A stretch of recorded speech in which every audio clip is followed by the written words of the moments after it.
मनोहर दास एक सफल व्यापारी थे। उन्होंने सारा व्यापार अब बेटे मोहन के हाथों सौंप दिया था। मोहन की शादी हो चुकी थी और उसे एक बेटा भी था। व्यापार के चलते वे देश विदेश की यात्रा करते थे। एक दिन उनकी तबीयत अचानक बिगड़ गई। तेज बुखार के साथ साथ वे सारे लक्षण दिखाई देने लगे जो एक कोरोना पॉजिटिव मरीज के अंदर दिखाई देते हैं। परिवार के सदस्यों के चेहरे पर खौफ साफ दिखाई पड़ रहा था। उनकी चारपाई घर के एक पुराने बड़े से बाहरी कमरे में डाल दी गई, जिसमें उनके पालतू कुत्ते मोती का बसेरा था। मनोहर दास जी कुछ साल पहले एक छोटा सा घायल पिल्ला सड़क से उठाकर लाए थे और अपने बच्चे की तरह पाल कर उसका नाम मोती दिया था। इस कमरे में अब मनोहर दास जी, उनकी चारपाई और उनका प्यारा मोती था। दोनों बेटे और बहू ने दूरी बना ली थी और बच्चों को भी पास ना जाने के लिए निर्देश दिए गए थे। उनकी पत्नी भी उनके पास आने से डरने लगी। सरकार द्वारा जारी किए गए नंबर पर फोन करके सूचना दी गई। खबर मोहल्ले भर में फैल चुकी थी, लेकिन मिलने कोई नहीं आया। कपड़े से मुंह लपेटे हुए पड़ोस की एक बुढ़ी अम्मा आई और मोहनदास जी की पत्नी से बोली, अरे कोई इसके पास दूर से खाना तो सरका दो, वो अस्पताल वाले तो भूखे ही ले जाएंगे इसे उठा के। अब प्रश्न ये था कि उनको खाना देने के लिए कौन जाए। बहू ने खाना अपनी सास को पकड़ा दिया।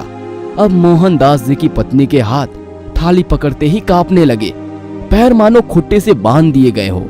इतना देखकर वो पड़ोसन बुढ़ी अम्मा बोली, अरे तेरा तो पति है, तू भी मुंह बांध कर चली जा और दूर से थाली सरका दे, वो अपने आप उठाकर खा लेगा। सारा वार्तालाप मोहनदास जी चुपचाप सुन रहे थे। उनकी आंखें नम थी और कांपते होठों से उन्होंने कहा, कोई मेरे पास ना आए तो बेहतर है, मुझे भूख भी नहीं है। इसी बीच एम्बुलेंस आ जाती है और मोहनदास जी को एम्बुलेंस में बैठने के लिए बोला जाता है। मोहनदास जी घर के दरवाजे पर आकर एक बार पलटकर अपने घर की तरफ देखते हैं। पोते की खिड़की से मास्क लगाए दादा को निहारते हुए और उसके पीछे सर पर पल्लू रखी उनकी बहू दिखाई पड़ती है और उनकी पत्नी काफी दूर से मुंह में रुमाल बांधे खड़ी रहती है। विचारों का तूफान मोहनदास जी के अंदर उमड़ रहा था। उनके पोते ने उनकी तरफ हाथ हिलाते हुए बाय कहा। एक क्षण को उन्हें लगा कि जिंदगी ने अलविदा कह दिया। मोहनदास जी की आंखें लबलबा उठी। उन्होंने बैठकर अपने घर की डेहरी को चूमा और एम्बुलेंस में जाकर बैठ गए। उनकी पत्नी ने तुरंत पानी से भरी बाल्टी घर की उस डेहरी पर उलेट दी जिसको मोहनदास जी चूमकर एम्बुलेंस में बैठे थे। इसे तिरस्कार कहो या मजबूरी, लेकिन यह दृश्य देखकर कुत्ता भी रो पड़ा और उसी एम्बुलेंस के पीछे पीछे हो लिया जो मोहनदास जी को अस्पताल लेकर जा रही थी। मोहनदास जी अस्पताल में 14 दिनों के लिए ऑब्जर्वेशन पीरियड में रहे। उनकी सभी जांचें सामान्य थी। उन्हें पूर्णतः स्वस्थ घोषित करके छुट्टी दे दी गई। जब वो अस्पताल से बाहर निकले तो उनको अस्पताल के गेट पर उनका कुत्ता मोती बैठा दिखाई दिया। दोनों एक दूसरे से लिपट गए, आंसू बांध तोड़ बह चले। जब तक उनका बेटा उन्हें लेने पहुंचता तब तक वे अपने कुत्ते को लेकर किसी दूसरी दिशा की ओर निकल पड़े थे। उसके बाद वे कभी दिखाई नहीं दिए। आज उनके फोटो के साथ उनकी गुमशुदगी की खबर छपी है। अखबार में लिखा है कि सूचना देने वालों को 50,000 का इनाम दिया जाएगा। वो फिर कभी नहीं मिले। दोस्तों, आज के हालात यही बयां कर रहे हैं। इस वायरस के चक्कर में कौन अपना कौन पराया समझ नहीं आ रहा। इस वायरस ने कुछ लोगों को जुदा किया तो कुछ लोगों को मिला दिया। सब लोग अपने अपने घर में बैठकर उस दिन का इंतजार कर रहे हैं कि कब इस पर इलाज निकलेगा। पर तब तक हम आपसे विनती करते हैं कि आप घर से बाहर ना निकले और एक दूसरे की फिक्र करें। वायरस तो आते जाते रहेंगे, पर इंसानियत का पता इसी संकट समय पर पता चलता है। आपस में मिलकर रहिए और इस कठिनाई का सामना करें। कैसी लगी ये कहानी कमेंट बॉक्स में जरूर बताएं। एक बार एक गांव में एक किसान अपने परिवार के साथ खुशी खुशी रहता था, जिसका नाम था हरी। हरी खेतीबाड़ी करता और अपने परिवार का पालन करता। हर साल हरी खेती से ठीक ठाक पैसे कमा लेता था, पर इस साल बारिश ही नहीं हुई।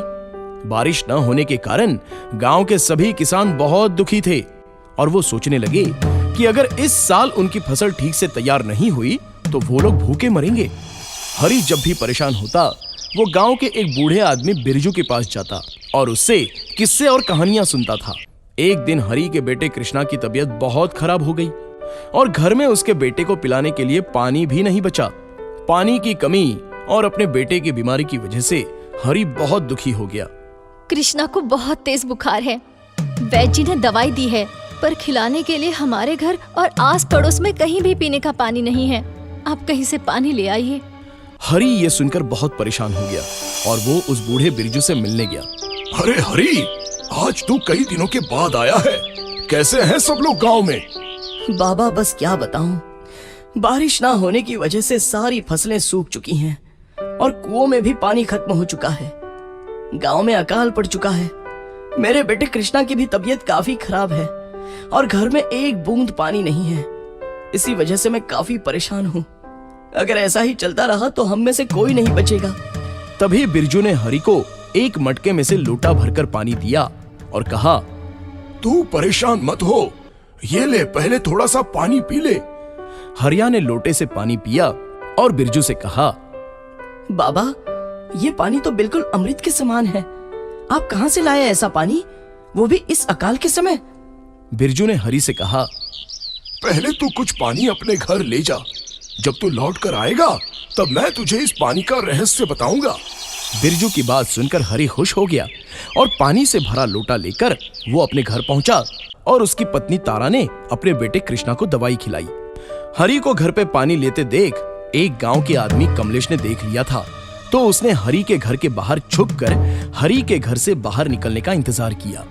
जैसे ही हरी घर से बिरजू के पास जाने लगा तब उसे कमलेश ने पकड़ लिया और उससे पूछा कि वो पानी से भरा लोटा कहां से लेकर आया है। हरी ने उसे सब बताया। अब कमलेश और हरी दोनों ही बूढ़े बिरजू की कुटिया पहुंचने के लिए चल पड़े। बिरजू की कुटिया पर पहुंचकर कमलेश ने बूढ़े बिरजू से कहा, बाबा मुझे भी पानी की जरूरत है। आप हमें बताइए कि आप ये पानी कहाँ से लेकर आए हैं। बिरजू ने नम आंखों से हरी और कमलेश को देखा और कहने लगा, बेटा मैं भी कभी तुम्हारी तरह जवान था। मैं भी इसी गांव में रहता था अपने परिवार के साथ, पर एक दिन यहाँ अकाल पड़ा और पानी न मिलने से मेरी बीवी और बच्चे मर गए। बूढ़े बिरजू की बात सुनकर हरी बहुत दुखी हो गया और दूसरी तरफ कमलेश को बिरजू की बात से कोई फर्क नहीं पड़ा। मैं यहाँ तुम्हारी कहानी सुनने नहीं आया हूँ। मुझे सीधे सीधे ये बताओ कि तुम ये पानी कहाँ से लाए हो। बिरजू मुस्कुराया और कमलेश और हरी को अपने साथ जंगल की तरफ ले गया और वहां जाकर उन्होंने एक तालाब देखा। ये तालाब से तुम्हें जितना पानी चाहिए ले लो, लेकिन ध्यान रखना इसकी खबर किसी को ना हो। इतना कहकर बिरजू वहां से चला गया और कमलेश और हरी तालाब देखकर बहुत खुश हो गए और वहां से पानी भरकर अपने अपने घर ले गए। कमलेश ने गांव वालों को उस तालाब के बारे में बताया और सारे गांव वाले उस तालाब तक पहुंच गए और वहां से पानी भर भर कर ले जाने लगे। धीरे धीरे गांव के लोग वहां अपनी भैंसों को नहलाने लगे और उस तालाब में गंदगी फैलाने लगे। कुछ साल बाद गांव में पानी पीने की वजह से बहुत भयंकर बीमारी फैली, जिसकी वजह से गांव के लोगों की मृत्यु होने लगी। हरी एक बार फिर बूढ़े बिरजू के यहाँ गया। बाबा उस तालाब का पानी जहर बन चुका है। जो भी वो पानी पीता है वो बीमार होकर कुछ ही दिनों में मर जाता है। क्या आपके पास कोई और तालाब है जहाँ से हमें पानी मिल सके? बूढ़ा बिरजू दुखी होकर बोला, बेटा वो तालाब तो मैंने ही बनवाया था अपनी पत्नी और बच्चों की याद में। हम इंसान बहुत ही स्वार्थी होते हैं। अपनी जरूरत के लिए हम कुदरत की बनाई हुई चीजों के साथ खिलवाड़ करते हैं। मेरी बीवी और बच्चों की मृत्यु पानी ना मिलने की वजह से हुई थी, क्योंकि मैंने कभी भी इस अमृत का मूल्य नहीं समझा। मैंने इसलिए तुम दोनों से कहा था कि इस तालाब को राज ही रखना, क्योंकि बाकी लोग अपने स्वार्थ के चलते कुदरत की दी हुई चीजों को सिर्फ खराब ही करते हैं, जैसे कि हमें जिंदा रखने वाला पानी या हवा। अगर लोग इन्हें प्रदूषित ना करें तो उन्हें कभी भी इनकी कमी या इनसे परेशानी नहीं होगी और वो खुशहाल रहेंगे। हरी चुपचाप बूढ़े बिरजू की बातें सुनता रहा और अफसोस करता रहा। इस कहानी से हमें सीख मिलती है कि हमें पानी की कीमत को समझना चाहिए, क्योंकि जल ही जीवन है। एक बार की बात है, एक गांव में हरिया नाम का एक मूची उसके बेटे मोहन के साथ रहता था। हरिया बहुत ही मेहनती था। उसके पत्नी का एक बीमारी के चलते देहांत हो गया था। अब घर और उसके बेटे मोहन की परवरिश की सारी जिम्मेदारी अकेले हरिया पर आ चुकी थी। हरिया अपने बेटे मोहन की अच्छी परवरिश के लिए रात दिन मेहनत करता। हरिया के पड़ोस में एक बूढ़ी औरत अकेली रहती थी। हरिया ने एक दिन उस बूढ़ी औरत से कहा, माँ जी, क्या आप दिन में मोहन बेटे को संभाल लिया करेंगी जब मैं काम पर जाऊंगा? हाँ बेटा, मैं तुम्हारे बेटे को संभाल लूंगी। आखिर ये भी तो मेरे पोते जैसा ही है, तुम इसकी बिल्कुल फिक्र मत करना। मोहन पूरा दिन उस बूढ़ी दीदी के घर ही खेलता और रात में जब हरिया घर आता तो वो मोहन को खाना बनाकर खिलाता और लोरी सुनाकर सुला देता।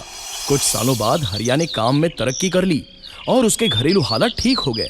मोहन भी अब पढ़ लिख कर बड़ा हो चुका था और गांव के एक सेठ के यहाँ हिसाब किताब का काम देखने लगा। अब तो मोहन बड़ा हो चुका है और ठीक ठाक कमाने भी लगा है। अब उसकी शादी कर देनी चाहिए। मैं भी बूढ़ा होता जा रहा हूँ। हरिया ने अपने बेटे का रिश्ता पास के गांव के एक सेठ की बेटी से तय कर दिया और अपने मोहन की शादी करवा दी। जब मोहन की पत्नी अपने ससुराल में आई तो उसने धीरे धीरे अपने पति मोहन से कहकर हरिया के लिए कई चीजों पर रोक टोक लगाना शुरू कर दिया और हरिया अपने बेटे और बहू के सामने हमेशा चुप रह जाता। मोहन की शादी को कुछ साल बीते और एक दिन हरिया के घर में पोते की किलकारियां गूंजी। हरिया पोते के आते ही खुशी से पागल हो गया और उसने पूरे गांव में मिठाई बंटवाई। हरिया ने अपने पोते का नाम रखा सूरज। सूरज अपने दादा हरिया के बहुत करीब था और हमेशा उन्हीं के साथ खेलता। ये देख मोहन की पत्नी विमला को बहुत जलन होती। देखते ही देखते सूरज 8 साल का हो गया और वो स्कूल जाने लगा। एक दिन हरिया की तबीयत बहुत खराब हो गई और उसे जोरों की खांसी आने लगी। हरिया की खांसी रुकने का नाम ही नहीं ले रही थी। इससे उसकी बहू विमला को बहुत तकलीफ हो रही थी। शाम को जब मोहन काम से घर लौटा, बाबूजी को काफी दिनों से खांसी आ रही है। मुझे डर है कि कहीं हमारे बेटे सूरज को इनसे कोई बीमारी न लग जाए। मैं तो कहती हूँ कि हमें बाबूजी को बाहर आंगन में रहने के लिए बोल देना चाहिए। तुम सही कह रही हो। पिताजी की तो अब उम्र हो गई है, लेकिन सूरज तो अभी बच्चा है। अगर पिताजी की बीमारी का असर सूरज पर पड़ा तो उसकी पढ़ाई लिखाई का क्या होगा? वैसे भी सूरज पिताजी की बात ज्यादा और हमारी कम ही सुनता है। तुम फिक्र मत करो, मैं पिताजी से बात करता हूँ। तेज सर्दियों का मौसम था और मोहन ने अपने पिताजी से कहा, पिताजी, आपकी तबीयत अब ठीक नहीं रहती है। हाँ बेटा, मैंने हकीम के पास जाकर दवाई तो ली थी, पर पता नहीं आराम क्यों नहीं हो रहा है। पिताजी, अगर आप बुरा न माने तो मैं ये कह रहा था कि क्या आप बाहर आंगन में सो सकते हैं? सूरज अभी छोटा है तो कहीं उसे आपसे कोई बीमारी ना लग जाए। इसमें उसी की भलाई है। अपने बेटे की ये बात सुनकर हरिया की आंखों में पानी आ गया। हाँ बेटा, तुम ठीक कह रहे हो। आज से मैं बाहर आंगन में ही सो जाऊंगा। बस तुमसे एक गुजारिश है, ठंड बहुत है तो तुम मुझे सिर्फ एक कंबल दे देना ताकि इस ठंड में मेरी मौत ना हो जाए। जी पिताजी, ये भी कोई कहने वाली बात है। मोहन ने अपनी पत्नी से एक कंबल लाने को कहा और अपने पिता को कंबल दे दिया और लगे हाथ मोहन ने अपने पिता हरिया का बाकी जरूरत का सामान भी बाहर आंगन में ही रखवा दिया। दरवाजे की चौखट पर खड़ा सूरज अपने दादा की आंखें और उनका उदास चेहरा ध्यान से देख रहा था। बूढ़ा हरिया बाहर आंगन में जाकर कंबल ओढ़कर खांसता हुआ सो गया, लेकिन सूरज वहीं खड़ा अपने दादाजी को चुपचाप देखता रहा। थोड़ी ही देर बाद सूरज की माँ विमला सूरज के पास आकर बोली, बेटा, तुम यहाँ ठंड में क्या कर रहे हो? अंदर चलो, वरना तुम्हें ठंड लग जाएगी।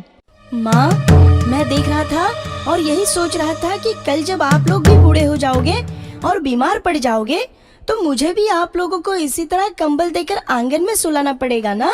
जैसे आज आप लोगों ने दादाजी के साथ किया है, ठीक वैसे मुझे भी आप लोगों के साथ करना होगा।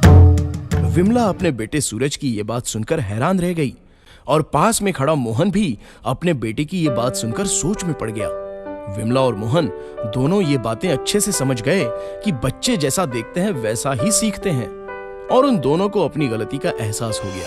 मोहन को अपना बचपन और पिता का प्यार याद आ गया।